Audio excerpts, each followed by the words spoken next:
have the brain wave demonstration today, and especially for this we have today amidst us Professor Dr. Krishna Shamarao, who is uniquely trained in the medical sciences with basic qualifications both in medicine and dentistry and postgraduate training and qualifications in general surgery, plastic surgery and maxillofacial surgery. He has been a pioneer surgeon in treating congenital deformities in children and has his own foundation, the Maya Foundation, which currently supports free treatment of deformed children in 11 centers across India. He is currently a recognized research guide leading to PhD in 2 medical universities in India. He is actively involved in research in the science of spirituality, bridging mainstream knowledge of science in terms of medicine, physics and so on with the science of the Vedas. Several research projects have been initiated out of the Nityananda Dhyanapitham, which are already in progress and in collaboration with well-known international universities and research organizations, being co-led by Dr. Krishna Shamarao and the research team in Nityananda Dhyanapitham. So let's extend a warm welcome to Dr. Krishna today. Dr. Krishna will be interpreting the waves that you will be seeing. So whatever the machine is going to show, the man, Dr. Krishna, is going to explain that to us and translate it into what it means. Welcome.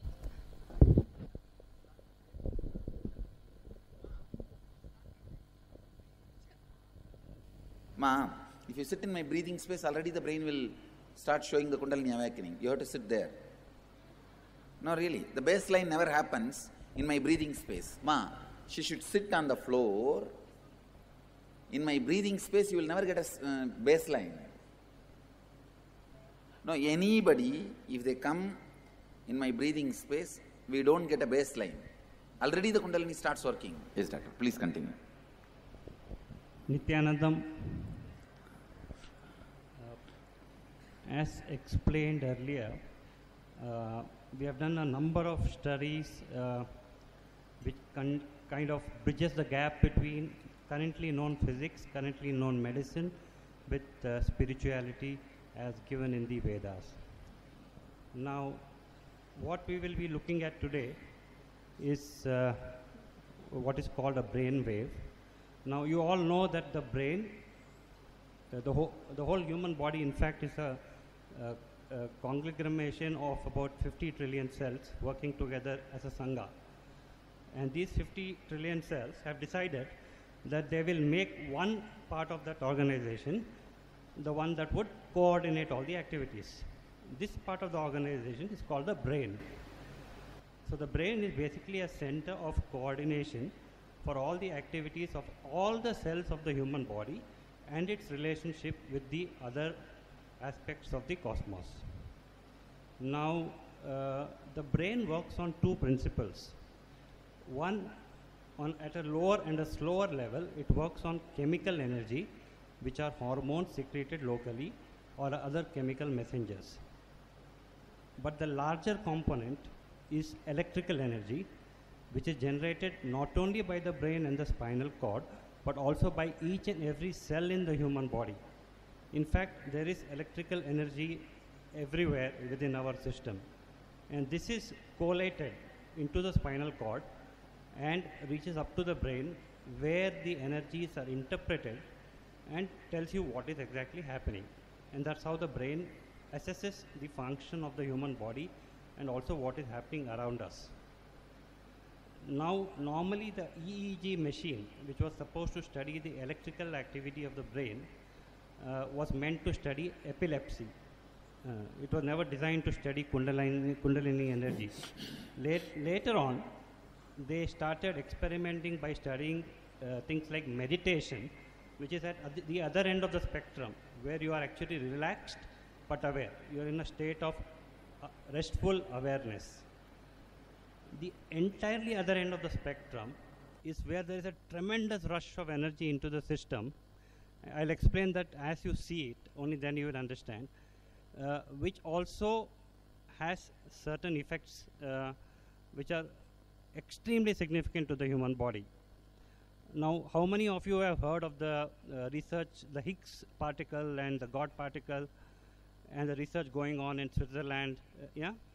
Now, what they do is they use a huge quantum of energy to break a minute bond between two subatomic particles.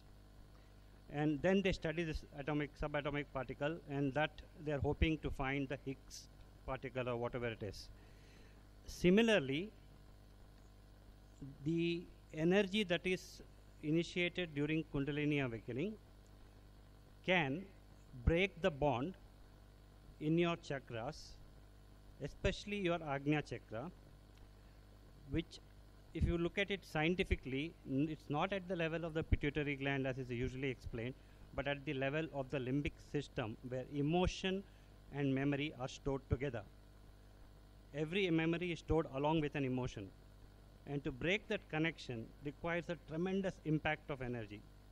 And that Kundalini awakening can provide. We will see what happens actually, that Swamiji calls unclutching. We will see it in a different way today. The brain waves are technically divided as delta, theta, alpha, beta, and gamma. All Greek letters. Delta when you are fast asleep, very slow waves in terms of frequency. The next is theta. Alpha is when you are awake with your eyes closed. Beta when you are awake and doing some work. And theta during muscular activities.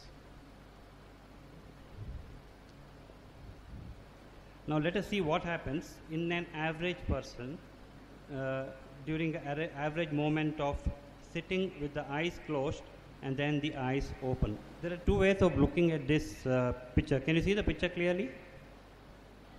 Nothing yet? Okay. You got Ma, she should not meditate, she should just be sitting. Show the doctor, you have to tell her not to meditate. No meditation, no nothing. You just sit. Show the baseline. You sit with your eyes closed for a few seconds. Then when I ask you to open your eyes, you open your eyes.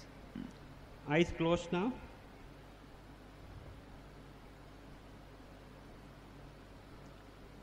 So what you see is different colors in the circular areas, from blue to orange to white. She's kind of already partially activated, unfortunately. Otherwise,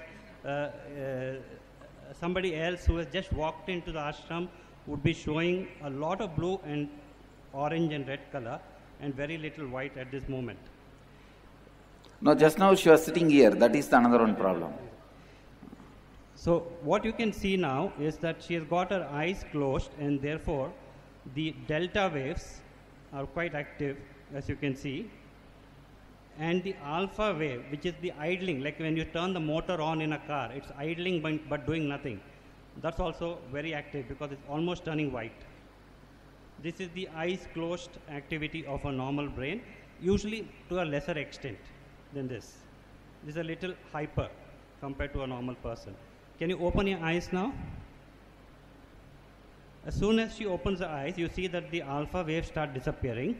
It becomes blue, which means it's now not as active as it was before. The delta also is largely becoming blue, but the other waves, like the theta waves and the beta waves, are now getting increased in size. So this demonstrates that the idling capacity of the brain has stopped, and now it's doing some thinking work. The blue areas are the beginning of activation, and the very white areas are areas of extreme activation. Now you can see that this is the general phenomenon that you would see in an average person. Different parts of the brain showing different waves at different times. This is normal. We do not show all the waves all the time at all the places. We can start? Get her now here.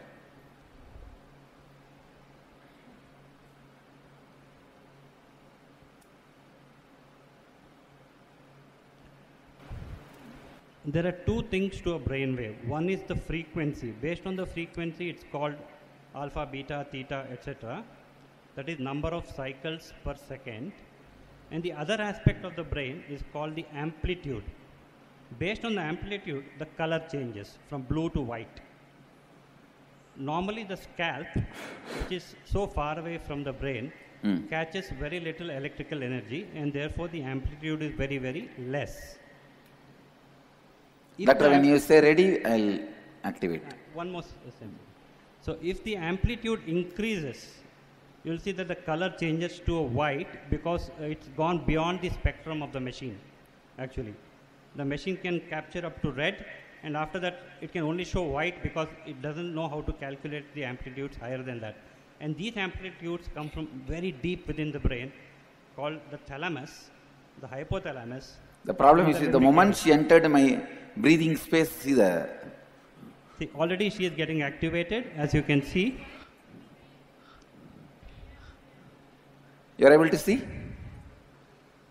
See, nothing is being done, but she is already getting larger and larger areas. The delta is fully activated while she is awake. Now she should be fast asleep actually, if she is showing this degree of delta. I'll try to withdraw something so that the normal baseline is shown. Now only then the difference will be. You can see the difference between when she was sitting out there and what's happening to her now. And she has not even been fully activated yet. No, now only I have to activate. When you say yes, I will look at her. So we can activate now, Swamiji. Namah Shivaya. So what you can see now is that the amplitude of all the brain waves, whether it's delta or beta or alpha or delta, have increased to such an extent that the mapping is now showing a white, intense white color. And this signifies that there is a tremendous surge of energy, which you can see in the squiggly lines below. You know, the kind of waves that you've seen are not the waves that she had earlier. Almost all the brain waves are simultaneously activated at all times.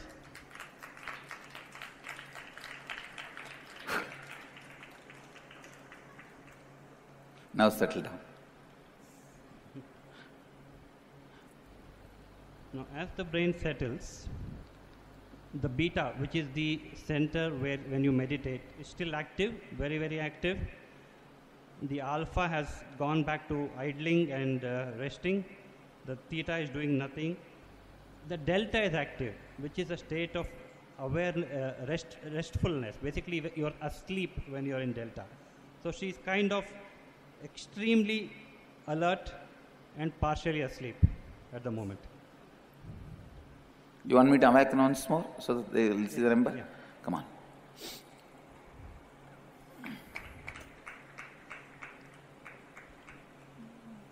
So once again you see the same thing. All the waves are completely activated and they have gone off the charts.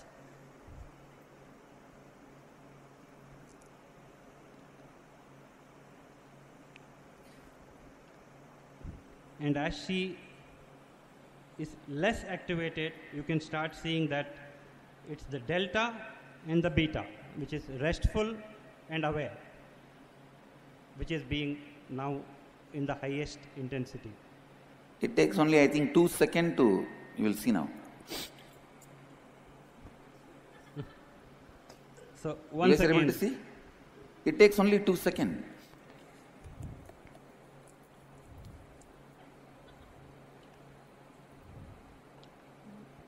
I think the difference is very obvious.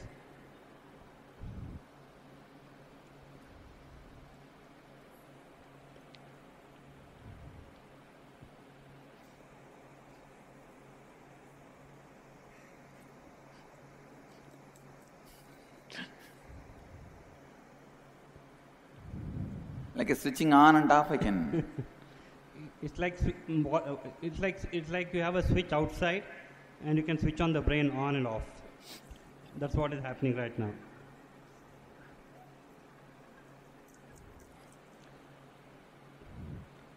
If you see that occasional black spot, which you saw in the beta, it is the highest recording possible by this particular machine.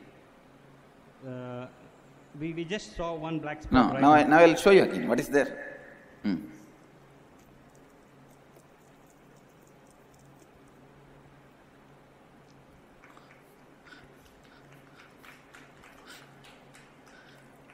Namah Shivaya.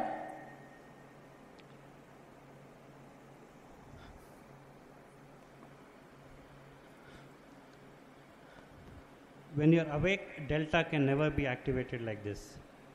Delta should have been fully blue in color. Nor should alpha be activated when your eyes are open. This is what Patanjali calls Samadhi, Jakrit Sushupti. Restful, see, rest like a deep sleep, awareness like a highest waking state. Doctor, you please continue, explain.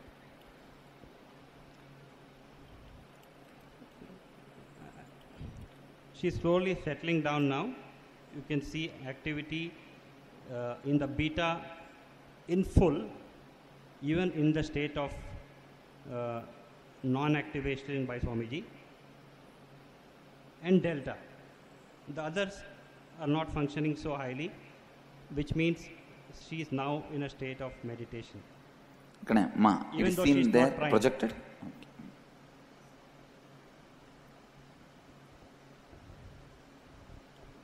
Okay. So if you guys have any question, you can ask him. If you have any questions, that would be nice, actually. It will be easier to explain. Yes, please. It came momentarily. I think if we repeat the test, we can see it. You want to see the black spot once more?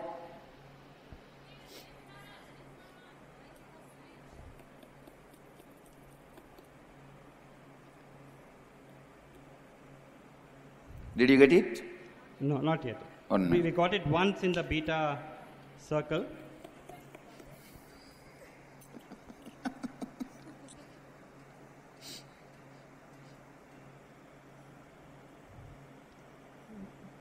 Please remember, this machine is not designed to recognize waves beyond a certain amplitude.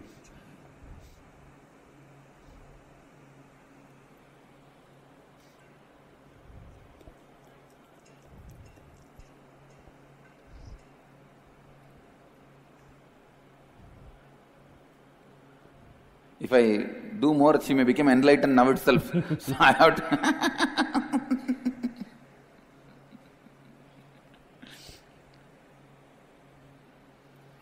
Come on, at least once I will show them the black. Only then they will be satisfied just for that.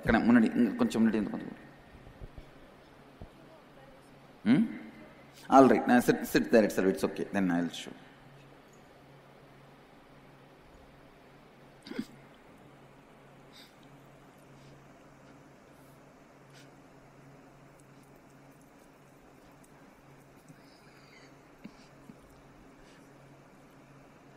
Everything has gone blank, which means it's already reached the highest amplitude.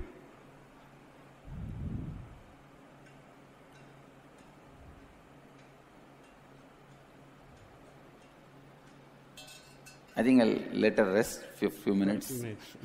But she did show a black spot in the first part of the demo, anyway.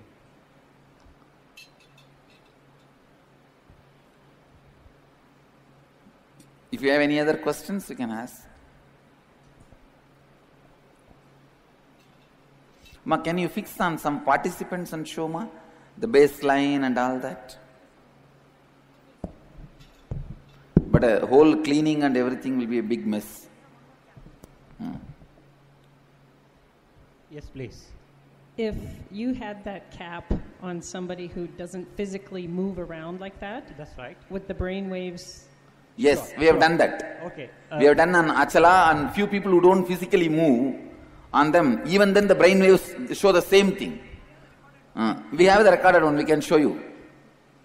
There are two types of people who get energized, the levitators and the non-levitators. Both show the same changes in their EEG pattern. Both show the same result in the brain. Exactly the same result. Yes.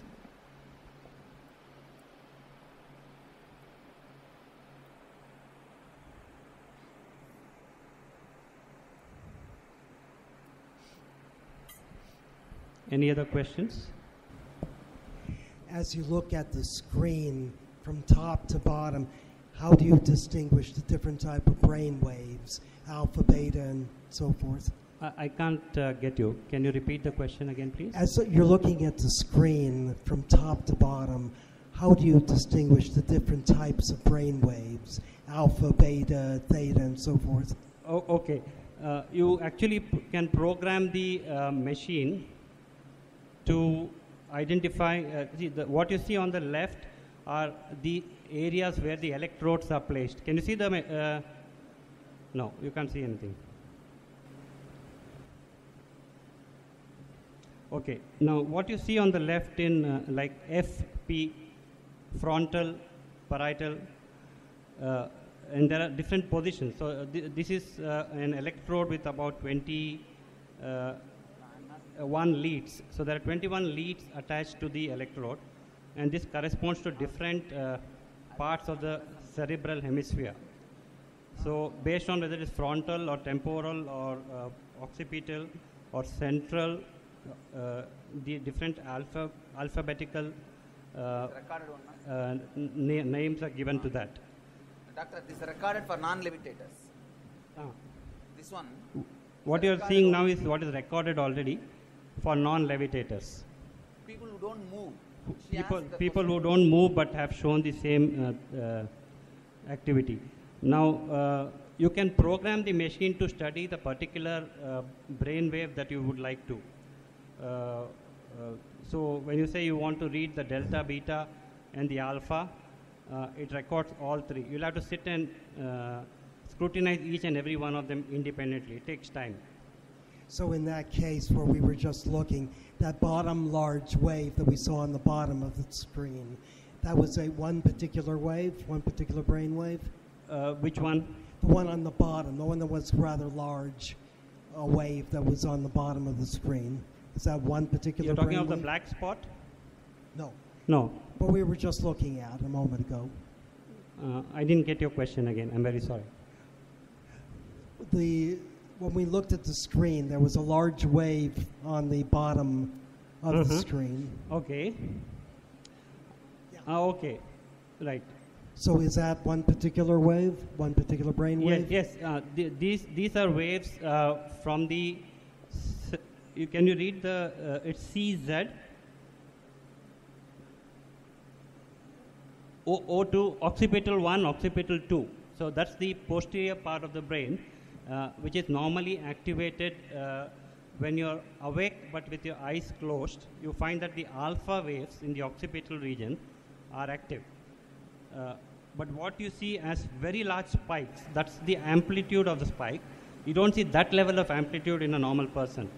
It would just spike a little bit, maybe about 20 to 30 microvolts.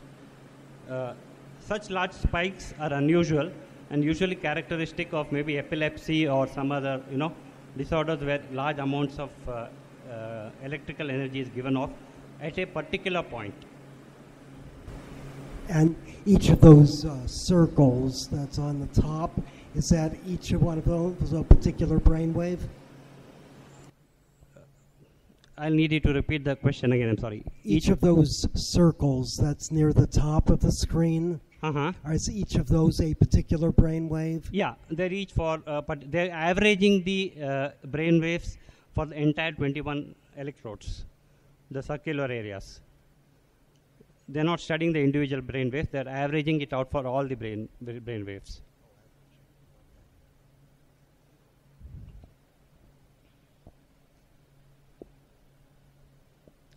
So this is the brain wave of a non-levitator, pre-recorded.